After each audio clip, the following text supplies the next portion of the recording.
हेमंत जी आए हैं, उनको एक बार बधाई फिर से। 5 साल में दूसरी बार सरकार बना करके विश्वास का मत हासिल करने के लिए आए हैं। उन्होंने कहा कि भाई मंत्रिपरिषद पर विश्वास का प्रस्ताव पेश करता हूं। ये बात सही है कि मुख्यमंत्री खुद में पूरे मंत्रिपरिषद के दायित्व को समाहित करता है, लेकिन आप 1 घंटे के बाद अभी मंत्रिपरिषद के विस्तार के लिए जाने वाले, अगर बेहतर होता कि आप मंत्रिपरिषद के सारे लोगों के साथ यहाँ बैठते और अपने पूरे मंत्रिपरिषद पर आप विश्वास प्रकट करने के लिए यहाँ मत रखते।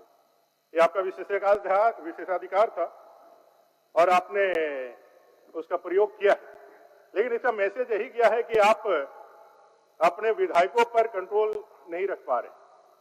सभी के मन में ये उत्तरार्ध में 2 महीने में मंत्री बनने की लालसा है, और मंत्री बनने की लालसा इतनी प्रकट है कि आपने सबको को लॉलीपॉप पकड़ा के रखा है कि हम सबको मंत्री बनाएंगे। बताया गया है ये डेमोग्राफी चेंज की जो विषय है उसको बताया गया है। आज उनको भगाने के लिए जो काम किया जा रहा है, आज लोग डरे हुए हैं, उनको लग ही नहीं रहा है कि हम यहाँ पर हैं, उनको लग रहा है कि हम बांग्लादेश में हैं। उनको संरक्षण देने का काम कौन करेगा?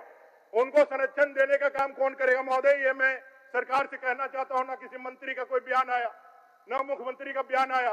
वो इतने हतोत्साहित थे, उनको लगता था कि हमें अपने जमीन से कहीं उद्वास्तु कर दीजिए, कहीं दूसरी जगह ले जाइए। ऐसे ही अगर हिंदू भागता रहा तो बंगाल की खाड़ी में भी उसको जगह नहीं मिलेगा। महोदय, वो भोगनाडी में जो सिद्धू कान्हू जी का जन्म स्थली है, उस भोगनाडी में अब 7 परिवार ही आदिवासी बचे हैं, बाकी सारा परिवार चेंज हो गया है। भाई, जब आदिवासी बचेगा नहीं तो आप किस आदिवासी अस्मिता की बात करेंगे? महोदय, 1951 में हो गया, 1951 में संथाल परगना में 44.67% अब हो गया, 45% आदिवासियों की आबादी थी, हो गया। अमर बाबू की आबादी 9% थी। अमर बाबू हो गया। 2011 में जो सेंसस है उसमें अमर बाबू आदिवासियों की आबादी 44% से घट करके 28% हो गई और मुसलमानों की आबादी 22% हो गई। आगे 10 साल में अभी यदि होगा तो मुस्लिम आबादी आदिवासी आबादी के साथ जुड़ जाएगी। महोदय, वो आदिवासी जा कहां रहे हैं? लैंड जिहाद, लव जिहाद, अब तो वोट जिहाद भी आ गया है।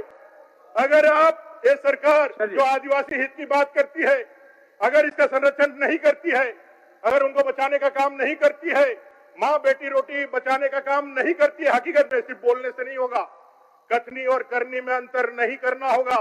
आने वाली पीढ़ी आपको कभी इस बात के लिए जरूर जवाब मांगेगी और अपने को माफ नहीं कर पाएगी कि भाई हमारे लिए हमने जिसको खड़ा किया, जिस पे विश्वास किया, उसके साथ क्या अत्याचार किया, क्या अन्याय किया।